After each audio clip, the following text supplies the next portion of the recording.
नमस्ते। आज हम पढ़ेंगे कविता।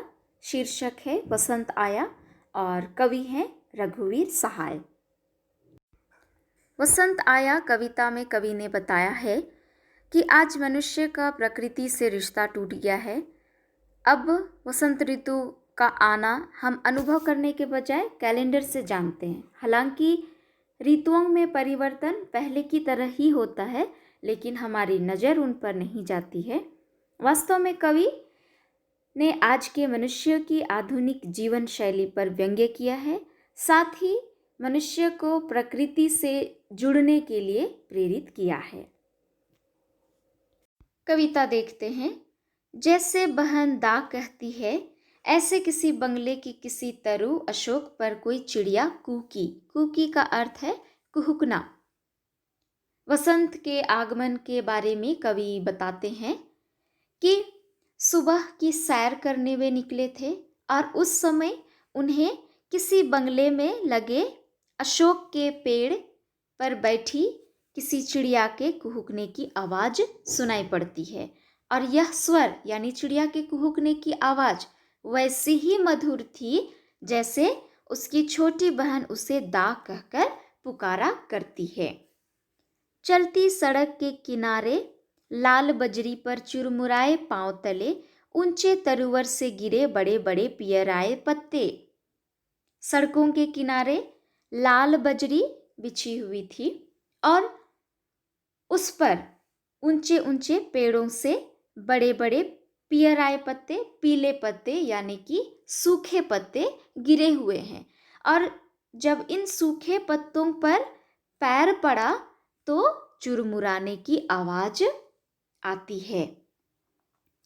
कोई 6 बजे सुबह जैसे गर्म पानी से नहाई हो, खिली हुई हवा आई, फिरकी सी आई, चली गई।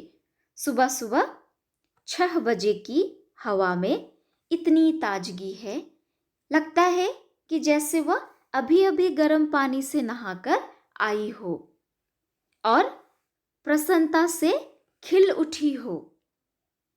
वह हवा फिरकी सी आई और चली गई, यानी कि यह ताजगी भरी हवा फिरकी की तरह गोल गोल घूमती हुई आई और चली गई। ऐसे फुटपाथ पर चलते चलते कल मैंने जाना कि वसंत आया।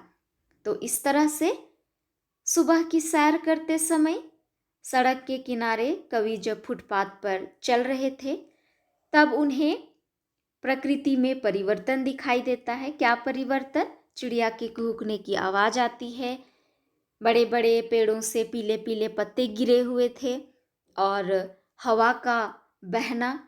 इन सब से कवि को महसूस होता है कि वसंत आ गया है। और यह कैलेंडर से मालूम था, अमुक दिन अमुक बार मदन महीने की होवेगी पंचमी, दफ्तर में छुट्टी थी यह था प्रमाण।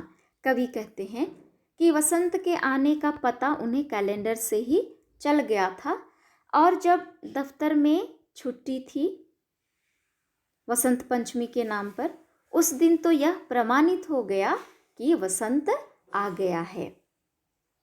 और कविताएं पढ़ते रहने से यह पता था कि दहर दहर दहकेंगे कहीं ढाक के जंगल, आम बौर आवेंगे रंग रस गंध से लदे फंदे दूर के विदेश के वे नंदनवन होवेंगे यशस्वी। कवि कविताएं पढ़ते रहते थे, इसलिए उनके माध्यम से उनको पता था कि वसंत ऋतु में क्या क्या परिवर्तन होता है। ढाक यानी पलाश के पेड़ पर लाल लाल फूल आते हैं, ऐसा लगता है कि पलाश के जंगल धधक धधक कर जल रहे हैं। और वसंत की ऋतु में ही आम के पेड़ पर फूल आते हैं और वसंत के आने पर न केवल पृथ्वी के सभी बाग बगीचे, लेकिन इंद्र के नंदनवन भी सुगंधित फूल से लद जाते हैं, खिल जाते हैं। मधुमस्त पिक भंवर आदि अपना अपना कृतित्व अभ्यास करके दिखावेंगे और शहद पीकर भंवरे और कोयल मस्त होकर अपने अपने कार्यों का प्रदर्शन करते हैं।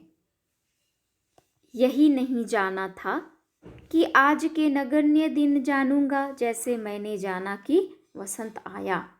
कवि कहते हैं कि मुझे नहीं पता था कि एक दिन ऐसा भी आएगा जब वसंत के आने का पता कैलेंडर देखकर और ऑफिस में छुट्टी होने पर पता चलेगा।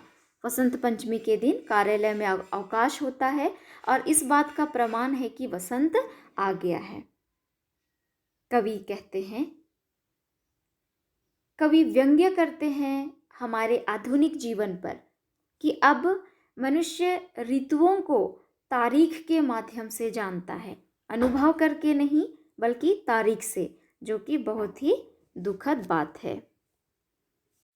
इसका विशेष बिंदु है, कवि को प्रकृति में होने वाले परिवर्तनों से वसंत के आगमन का बोध हो रहा है। दूसरा है, मनुष्य की व्यस्त दिनचर्या के कारण प्रकृति से बढ़ती दूरी पर कवि ने व्यंग्य किया है। भाषा खड़ी बोली है। कविता में देशज, तत्सम और तद्भव शब्दों का प्रयोग किया गया है। पियराए पत्ते, हुई हवा, रंग रस आदि में अनुप्रास अलंकार है। बड़े बड़े, चलते चलते, दहर दहर में पुनरुक्ति प्रकाश अलंकार है। फिरकी से आई में उपमा अलंकार है। सुबह और हवा का मानवीकरण किया गया है। कविता को पढ़ने से दृश्य बिंब साकार हो उठा है और कविता अतुकांत है।